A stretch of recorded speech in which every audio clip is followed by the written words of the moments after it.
đã thì cái đủ lâu đấy tổ phiếu anh giờ rồi chỉ là có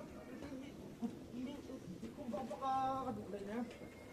cái nguồn về hay anh giờ rồi cái gì chỉ không có cái đủ này nhé tổ phiếu cái gì chỉ không có đủ lâu có đồ cái trồng chân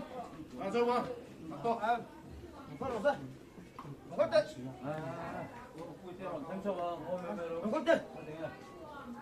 có đây Đúng rồi thì tao có một đồ á thì nó đi cái gì đó không cái đủ này nè cái gì không đủ này nè dân hòa dân mặc về xem thú mày lên một cái tiêu mua môi nó chia dân hòa việc xem thú mày lên một cái tiêu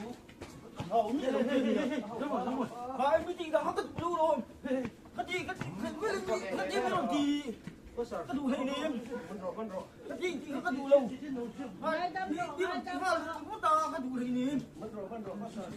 cái đủ đâu security không mình rồi cái đủ đâu mình cái đủ đâu bây giờ cái thằng này cái gì biết gì họ đừng có to cái gì cái đủ này mình rồi cái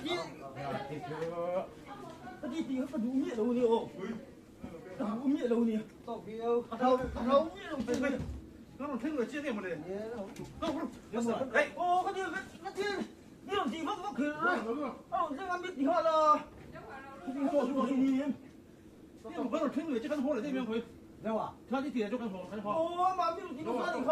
không căn hộ